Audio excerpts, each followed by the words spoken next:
Hello everyone, welcome back to your social science classes. Today we will start a new chapter from history.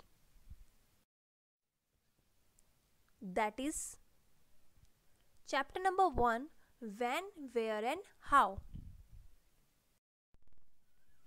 Students, do you know that history is divided into three parts?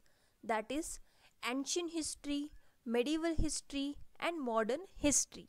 Each of this period covers many centuries. In class 6th, we learned about the ancient period, and in class 7th, we will study about India in the medieval period.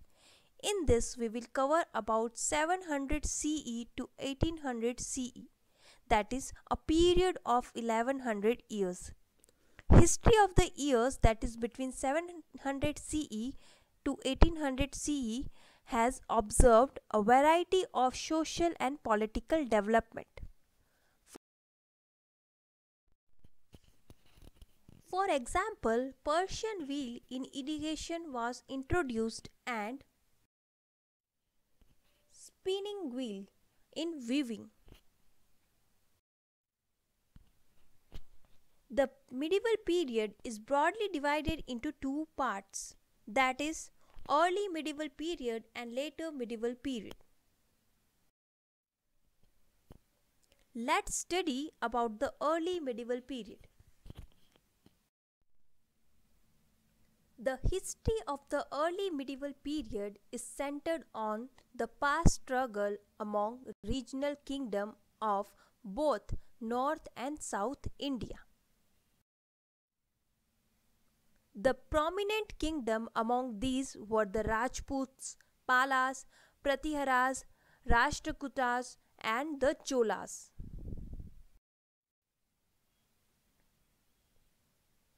Now let's talk about the later medieval period. In later medieval period, there were a number of invasions by the Muslim conquerors from Central Asia. Among the invaders were the Turks, the Afghans and the Mughal rulers. The defeat of the Rajput at the hands of Muhammad Ghori brought India under the rule of slave dynasty. After the fall of slave dynasty, the Khilji, the Tughlaqs and the Lodhis came to the power.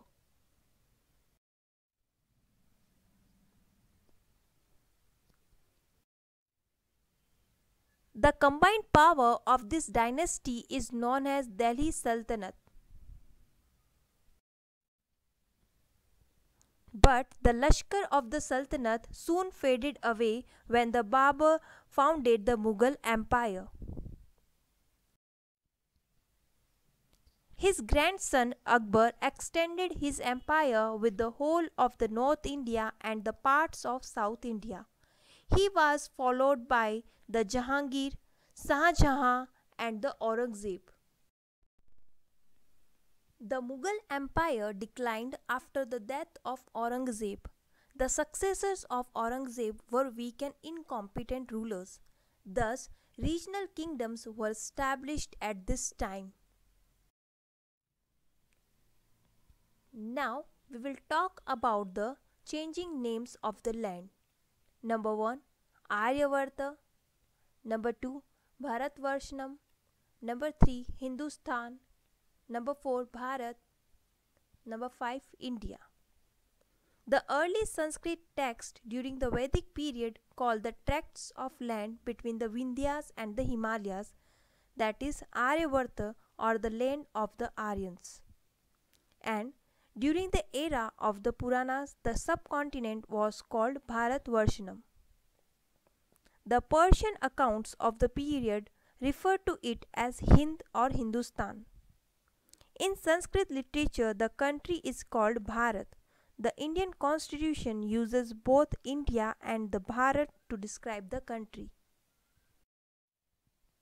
Now, we will talk about the sources of history. The sources of history are divided into two parts. Number 1, literary sources, and number 2, archaeological sources.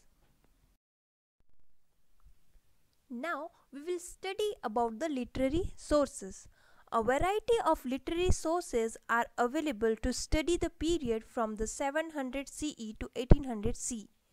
Most of these manuscripts, books, and scrolls are available as archival records in museums and libraries in India and abroad. There are many literary sources which we will study ahead. Now we will talk about the court chronicles. What are these court chronicles? As we all know that in the earlier time the historians and the poets wrote the history of the rulers or the ruling dynasties of the kingdoms in which they lived.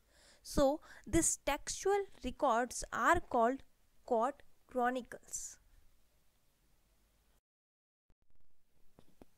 Memoirs and autobiographies were also the literary sources of the ancient period.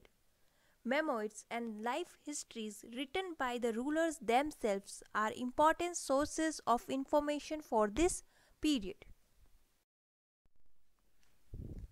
There were many memoirs and autobiographies. For example, Babur's memoir, the Baburnama, and Jahangirnama. Okay, so these were the literary sources. Accounts of foreign travelers were also the literary sources of the ancient time. Many foreign travelers and scholars visited India during the medieval period.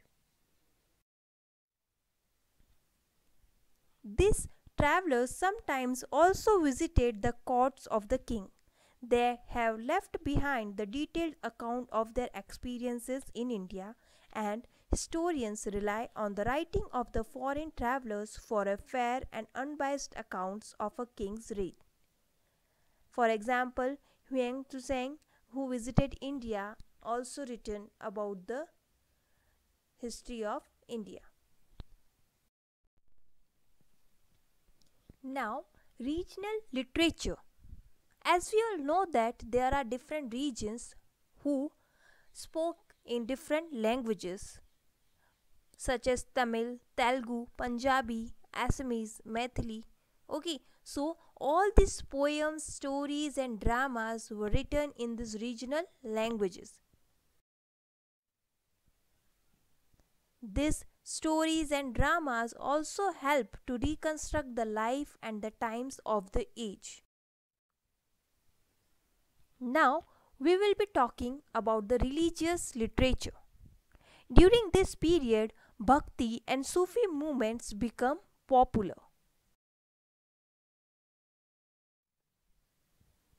After that comes the calligraphy. Many of the handwritten manuscripts in the medieval period were stylishly written and beautifully decorated. This kind of decorative writing is called calligraphy. Moving towards the last topic of today's class, that is archival records. There are government documents or archival records related to certain dynasties of the medieval India. These documents include royal orders, treaties between kingdoms, court records, and revenue records. That's all for your today's class. Thank you and have a nice day.